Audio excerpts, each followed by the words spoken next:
बंधुजनों, आज के व्यस्त और प्रतिस्पर्धा से पूर्ण वातावरण में कम से कम समय में अपने सनातनी भाई बहनों को सनातन धर्म से संबंधित सटीक और प्रामाणिक जानकारी प्रेषित करना हमारा प्रयास रहता है।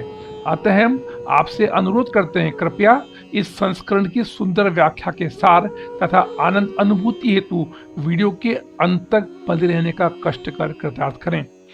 पुराणों के पिटारे से शास्त्रों की बात की श्रृंखला में हम बताना चाहते हैं कि प्राचीन भारत के दो संस्कृत महाकाव्यों रामायण और महाभारत में से महाभारत काव्य ग्रंथ विश्व के सबसे लंबे धार्मिक, पौराणिक, ऐतिहासिक और दार्शनिक ग्रंथों में से एक है। सनातन धर्म में जिसको पंचम वेद तथा साहित्य की सबसे अनुपम कृतियों में से एक माना जाता है। यह कृति महर्षि वेदव्यास द्वारा रचित प्राचीन भारत के इतिहास की एक विलक्षण गाथा है, जिसमें सनातन धर्म का पवित्रतम ग्रंथ भगवत गीता सन्निहित है तथा लगभग 1,10,000 श्लोक संकलित हैं। इस अनुपम काव्य के रचयिता वेदव्यास जी को इस काव्य की रचना करने में लगभग 3 वर्ष का समय लगा था। इस काव्य में वेदों, वेदांगों और उपनिषदों के गुह्यतम रहस्यों का निरूपण बहुत ही सुंदरता के साथ किया गया है। भक्तजनों, 18 दिन चलने वाले महाभारत युद्ध ने द्रौपदी की अवस्था को शारीरिक और मानसिक रूप से 80 वर्ष की उम्र जैसा कर दिया था। शहर में चारों ओर रुदन करती विधवाओं का बाहुल्य था। पुरुष इक्का दुक्का ही दिखाई पड़ रहे थे। चारों तरफ अनाथ, असहाय और असुरक्षित बच्चे घूमते दिखाई पड़ते थे और उन सभी को महारानी द्रौपदी हस्तिनापुर के भव्य महल में निश्चेष्ट बैठी हुई शून्य में निहार रही थी। तभी श्री कृष्ण द्रौपदी के कक्ष में दाखिल होते हैं। द्रौपदी कृष्ण को देखते ही दौड़कर उनसे लिपट जाती है। कृष्ण उसके सिर को सहलाते रहते हैं और रोने देते हैं। थोड़ी देर में कृष्ण द्रौपदी को स्वयं से अलग कर समीप के सिंहासन पर बैठा देते हैं।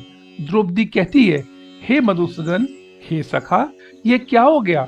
मैंने ऐसा तो नहीं सोचा था। प्रति उत्तर में कृष्ण कहते हैं, द्रौपदी, नियति बहुत क्रूर होती है। वह हमारे सोचने के अनुरूप नहीं चलती।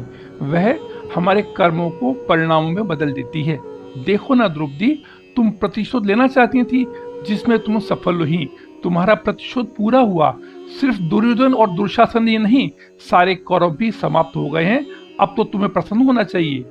द्रौपदी कहती है, हे सखा, ऐसा लगता है तुम मेरे घावों को सहलाने नहीं बल्कि उन पर नमक छिड़कने के लिए आए हो। नहीं द्रौपदी, मैं तो तुम्हें वास्तविकता से अवगत कराने के लिए आया हूँ। हम कर्मों के परिणामों को दूर तक नहीं देख पाते हैं और जब वे समक्ष होते हैं तो हमारे हाथ में कुछ नहीं रहता है। कृष्ण ने उत्तर दिया। द्रौपदी कहती है, हे चक्रधारी, तो क्या इस युद्ध के लिए पूर्ण रूप से मैं ही उत्तरदायी हूँ? नहीं द्रौपदी, तुम स्वयं को इतना महत्वपूर्ण मत समझो, लेकिन यह सत्य है कि यदि तुम अपने कर्मों में थोड़ी सी दूरदर्शिता और शालीनता रखती तो स्वयं इतना कष्ट कभी नहीं पाती। कृष्ण ने कहा। द्रौपदी कहती है, हे केशव, मैं कर भी क्या सकती थी?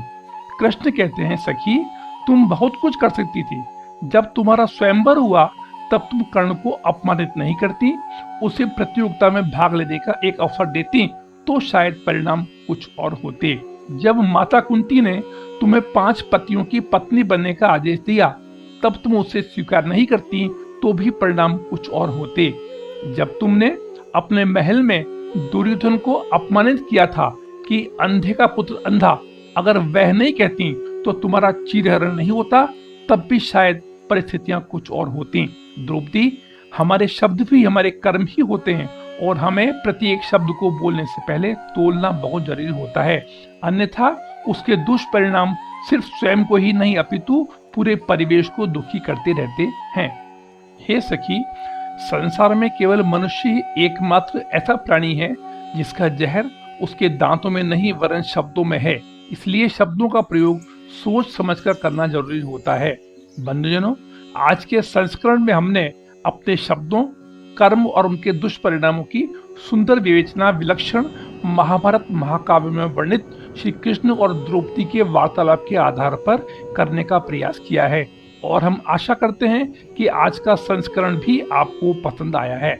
अतः हमारी आपसे करबद्ध निवेदन है, कृपया चैनल को सब्सक्राइब करें एवं सच्चे सनातनी होने के नाते भविष्य में भी इसी प्रकार के सटीक व प्रामाणिक प्रसंगों को सुनने और जानने के लिए कमेंट बॉक्स में ओम नमो नारायणाय अवश्य लिखकर सनातन धर्म को पुष्ट करने की दिशा में अपना योगदान प्रदान कर कृतार्थ करें। ओम नमो नारायणाय। धन्यवाद।